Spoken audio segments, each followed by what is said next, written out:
Okay, you see this one goes to about 9 inches. Try to keep it at 9. Don't go beyond that if you can help it.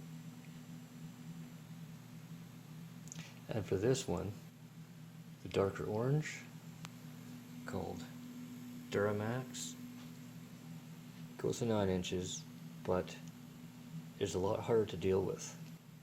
Do not buy those. The reason is because see the lines? They're found at the bottom and deep down at the top of the cone. So trying to get the cone out of this mold is really problematic. These cheaper, more flimsy, lighter, and even less expensive plastic cones are far better. But at the bottom you can see 8 nubs, and I don't care for those, but there's not much I can do except use Vaseline.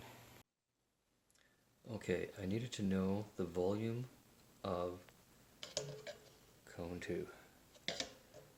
So what I did is I put this inside there. Actually did it upside down. Make it easy for the sand to get in there.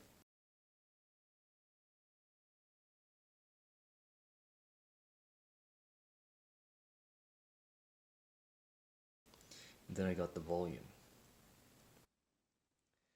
Then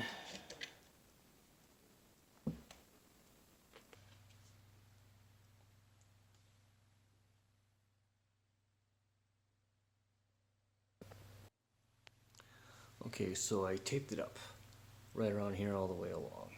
Really good. Okay, so with my mold this time, I put Vaseline on the inside. And I used whatever I could to reach down and in. Used Q-tips. Alright, so I got the scrubbies built in. Maybe I should have used copper, but oh well. So you see how it's down below on the opposite side? You just want them both as far away from each other as possible. Just to explain how I got that down at the bottom, took a lighter, took some beeswax, let it drip, and then I dabbed that into there, and then I put it in and use this to like stuff it down, or you can use your hand.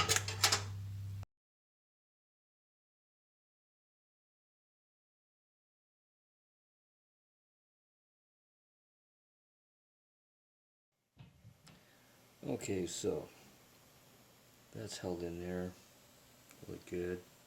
I'm going to cut this off. There's no need for it now. Silver threads are going to be just as good a conductor of electricity by far. So in this case, I made sure that it's floating.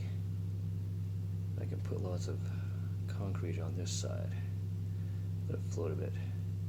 The goal is to have as much distance between this one and the one down below.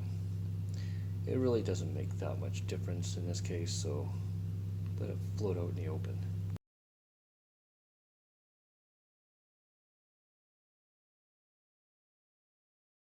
A mixture.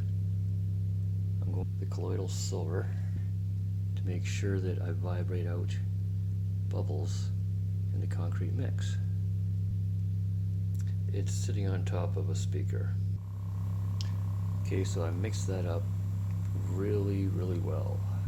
Just put that on there because you want it to be vibrated the entire time.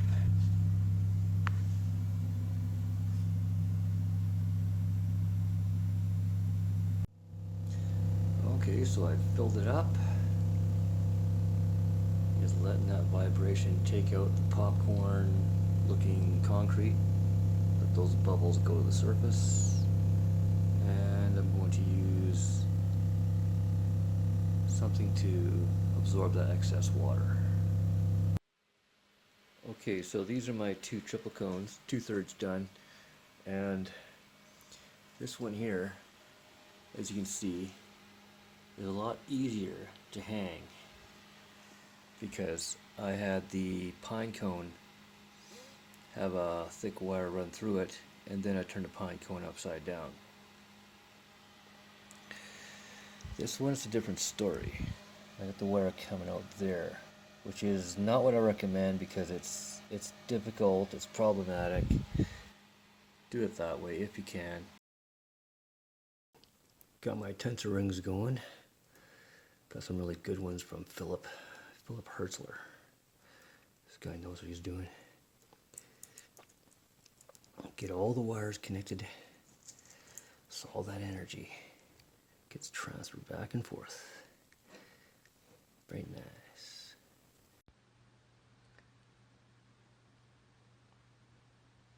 Okay, you can use any size you want, but I found these sizes fit well in those positions, and I'm just guessing where to put them. Just trying to go by my feelings.